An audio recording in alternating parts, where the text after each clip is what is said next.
গতকাল দেখলাম শিবিরের কর্মী নাম হইল জিসান, এক মায়ার লগে সম্পর্ক করছে, দর্শন করছে, ফের ভিতরে বিয়ার আগে বাচ্চা ঢোয়াই দিছে।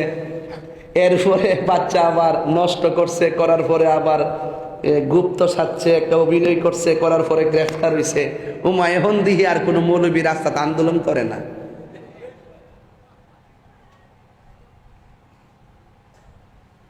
রামিসার হত্যার সময় একজন ভাড়াই ভরে লিছে, সরকারের কইছে 24 ঘন্টার ভিতরে ফাঁসি দিতেইব।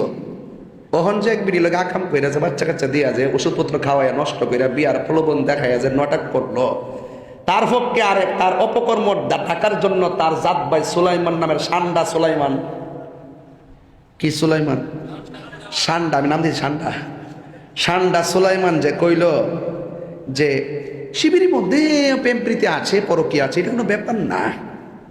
এগুলো নবী রাসূলদের মধ্যে ছিল, সাহাবীদের মধ্যে ছিল। এখন আপনাদের প্রতিবাদ কোথায়? এজন্য আমি বলছি, আপনাদেরকে দেখলে আমাদের ভয় লাগে। আপনাদের মুখে ইসলাম আছে, যখন আপনার দলের কেউ নবীর বিরুদ্ধে কথা কয়, ইসলামের বিরুদ্ধে কথা কয়, আকাম কুকাম করে, তখন আপনারা প্রতিবাদ করেন না। তার মানে বুঝতে হবে ডাল মে কুছ কালা হ্যায়।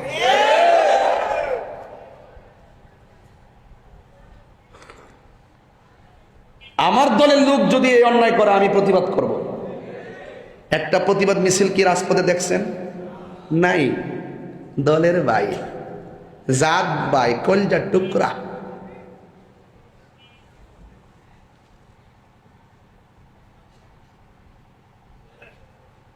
আমি কিছু লেখালেখি করছি, আমার কথা কে রইব, ছোট মানুষ না। তবে এটাও সত্য, সময় মতো হইব। সুন্নিরা এই দেশে বাইশাইছে না। নবীর বিরুদ্ধে কথা কইল সুলমান না, এই বাচ্চার নবীর বিরুদ্ধে কথা কইল সাহাবীরাও নাকি প্রেম করতো, আরেকজনের বউ নাকি ব্যবহার করতো, পছন্দ করে আবার দিয়া দিত। নবী রাসূলরাও নাকি এইরকম করতো, জিসান জিরা করছেন। নাউজুবিল্লাহ কোন নাকি লাগা। এখন প্রতিবাদ কই? এই জন্য আমি বলি, নিজের গাড়ে ফললে সব আমরা চিনি।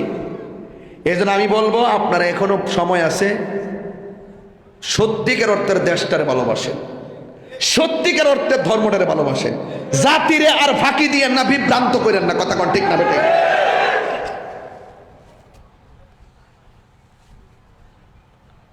কারবালার ওয়াজ করতেছিলাম, এখন বলছিলাম মাদ্রাসার কথা, মনে আসেনি? ও কই জানে গেছিলাম, সময় দূরায় জায়গা। কোথায় জানে গেছিলাম? নামাজ। কোথায় গেছিলাম? নামাজ। ও আপনারা কি আমার সাথে রাগ করছেন? আমি কি বাজে কথা কইছি? যা করছে তা তো কইছি। আমি বানায় কইলেন আমার ধরতেন আপনারা, আমি প্রমাণ দিয়া দিব, পুরো ভিডিও ডাউনলোড করতে রেখেছি।